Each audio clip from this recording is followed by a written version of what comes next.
Hello Saxons, and welcome back to the Burg. We hope everyone had a good finals week and an even better winter break. But now we're back to school and it's time for some Schaumburg High School news. On this month's news, it's a new year and a new semester. And today we'll obviously be talking about New Year's resolutions, New Year, same me kind of stuff, along with this year's Spotify Wrapped and people's fashion sense in school. Also, with a big and new semester, we have to talk about a lot of things we can do better this semester. And I think one of the most important things has got to be parking lot safety. Like seriously guys, we could all be doing much better at leaving and not making it a hassle. Plus some info on self-care. It's very important we take care of our mind, body, for our own well-being. We finally are very excited to honor our true hero with our very own section on MLK Day. And now it's time for our first section on New Year's resolutions with Aaron and Eric. We're your reporters, Eric and Aaron. Reporting for the Burg TV. The new year is quickly approaching, so we decided to see what resolutions the students and teachers have for New Year's. Usually it's to try to eat healthier and lose some weight and feel better. So I guess I'll stick with that again this year. My New Year's resolution is to have a great year, be successful in every aspect. My resolution is to read more books and join book club. I try not to make them because they're so hard to keep, but I would say, like everyone says, get to the gym and work out more. My New Year's resolution, to be a better person, be a better friend, be a better family member, and just be there for everybody in my life. Be out. Staying dedicated to what your resolution is and staying focused and just willing to keep your resolution. You lose track of just what your goal is. Yeah. Thank you for joining us today on this news package and have a good New Year, Saxons. How about we talk about some self-care? We all know we can be doing way better. Liz, take it away.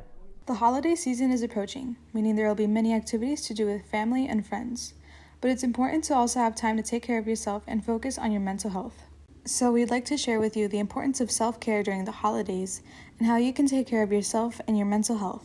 In order to take care of your mental health, it's really important to make sure that you're thinking about what are the things that you need right now. So sometimes when we're feeling very overwhelmed or just stressed out in general, sometimes that might mean rest. Sometimes it means taking a break.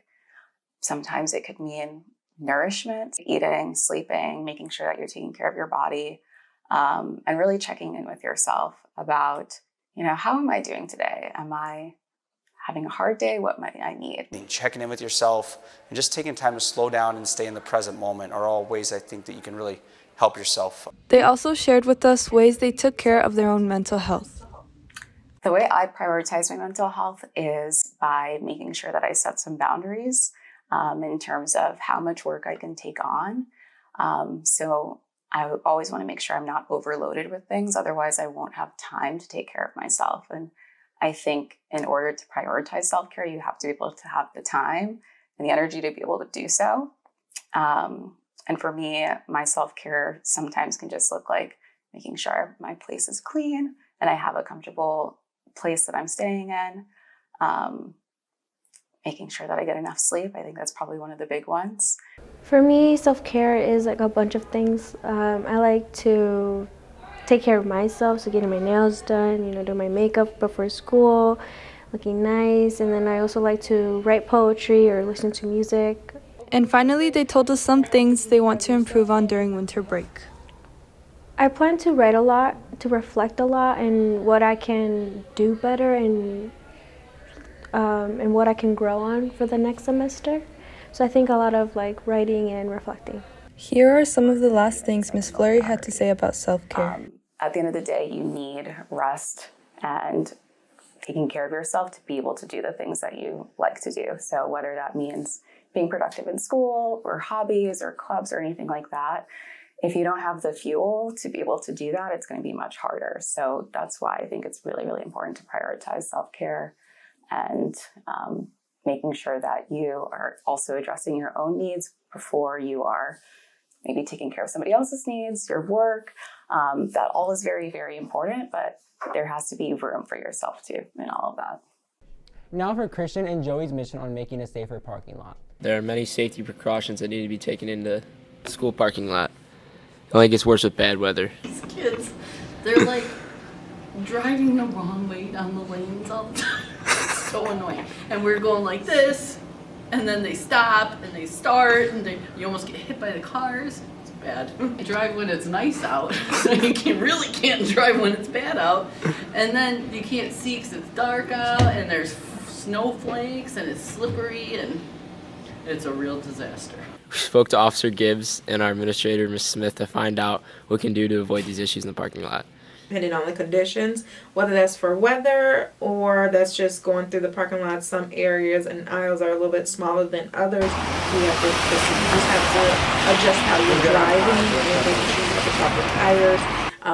And especially your vehicle, because every vehicle is different in their capabilities in inclement weather. So the only thing I can say is just make sure you're slowing down and proceeding with caution.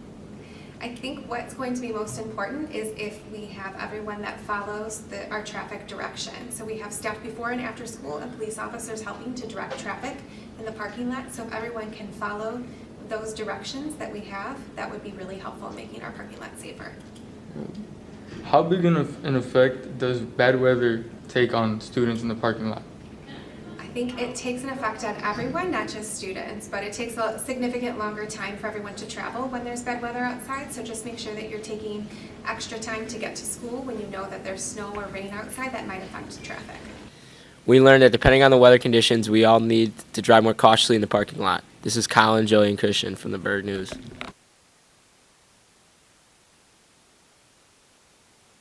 Now it's time for another Monash production with Trevor and Donnie on music. Music! Music! Music! Music! Music! Music! Today, we're asking random people what their Spotify Wrapped was because we like music. What is your name and what's your most listened to artist? I'm Natalie, and my most listened to artist is Billie Eilish. How many minutes do you think you have? 543. What is your name and who is your most listened to artist? My name is Bobby Mack, and my most listened to artist was Travis Scott. How many minutes? 100,000 overall, but on Travis I had 12,000. Impressive. What is your name and who is your most listened to artist? My name is Donovan Long, and my most listened to artist is Lil Uzi Vert. How many minutes overall? Overall, I think I have 31,000 minutes listened. Very nice, very nice. What is your name and who is your favorite musical artist? My name is Mr. Lombardo. My favorite musical artist is the Foo Fighters. How many minutes overall do you think you've been listening to them this year? Probably between 1,000 to 1,500 minutes, at least a song a day for sure. Very nice, very nice. I also sing a song, My Hero, to my son before he goes to bed. Can you sing it for us? Can we get this on camera? No. What is your name and who is your favorite musical artist? My name is Miss Hopkins, and my favorite artist on Spotify this year was Rainbow Kitten Surprise. Overall, how many minutes did you listen to them? Ooh, I don't know. Maybe 1,000. Impressive, impressive. Thank you very much. Thank you for watching. Finally, it's time for our favorite section on fashion. We'll send it over to my crew. Hi, I'm Perry. Hi, I'm Amy. I'm Jayla. And we're doing a news package on fall/winter fashion here at Schaumburg High School. Let's get right into it. Like when I was in high school, everyone kind of wore the same thing. Everyone wore like the sweatshirts and the leggings and the Ugg boots, and that was about it that we had for different trends. Now you guys all kind of have your own style, which I think is great. And yeah, style should be distinct. It shouldn't be mimicking other people. My name's Louise. My name's Julissa. Okay, and what grade are you guys in? We're both juniors. Yep. Okay, and what are your thoughts in the morning when you're picking out an outfit for school? Honestly, I feel like cute is the best. I mean, comfy is the best way to go. So as long as you're comfy, you still can be cute. And even if you're wearing like literally sweatpants and a hoodie, if you have like cute little jewelry on or like whatever, I feel like that's kind of like what spices everything up. I don't like wearing jeans. I feel like they suffocate me. So sweatpants when I go to school is like my favorite thing. I'm Andrew Sharp. Andrew Sharp, what year are you? I'm a sophomore. Andrew Sharp, who's a sophomore. What's your fit today? Well, I got the black t-shirt and kind of... Oh, I can see it's from Gucci. Here are the off-black shorts. These are actually Versace. Off black? Oh, yeah, off black. What's your least favorite and most favorite fashion trend? Anything the Balenciaga shows do, bro. Man, they be looking goofy. Just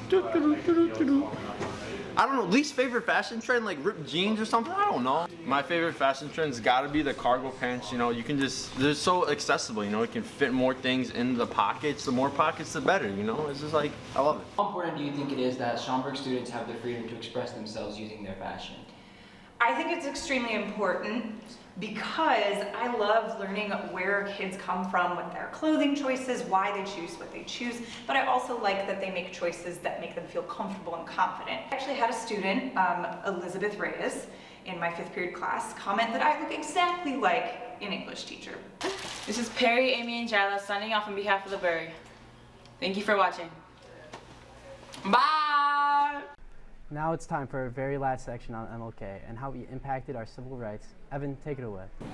Welcome back to the Burg Saxons. Today we'll be talking about Martin Luther King Jr. Day, which was last week, and we'll go over all the great impacts and changes he has made to our society.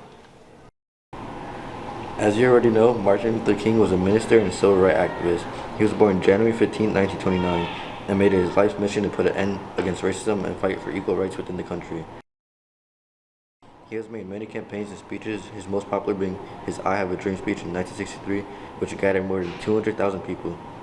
Here we will talk about both staff and students to explain the impact and importance of MLK and his influence.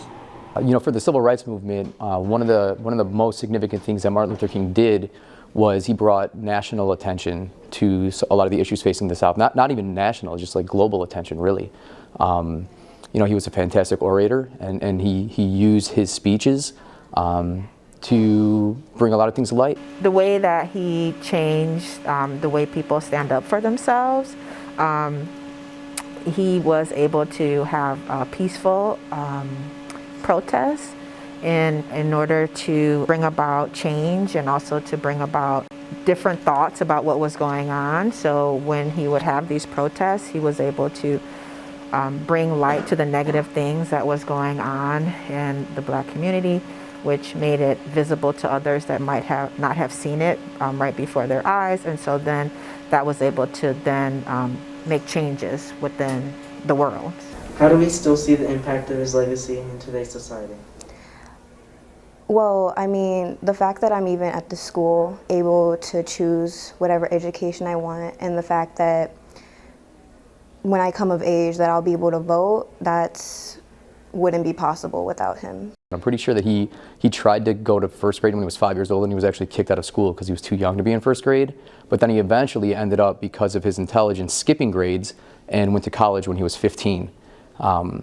I believe he is also the youngest person to ever win the Nobel Peace Prize as well. So, you know, he did a lot in the little time that he was here. And what does his work and legacy mean to you? Well, I'm planning to go into law and major in political science. I think the fact that even having that option wouldn't be possible. Unfortunately, as many of you know, MLK was assassinated in 1968. However, despite the outcome, it is safe to say that Martin Luther King has changed our country for the better and has impacted many around the world in the process. This is Jeremiah, Evan, and Aiden signing off on the Burg. MLK really did a lot of good for this country in civil rights. It's very important and within good reason that we honor him each day and every year on MLK Day. Thank you all for watching, Saxons, and that's all we have for today, and we hope you all have a nice rest of your day and an even better quarter.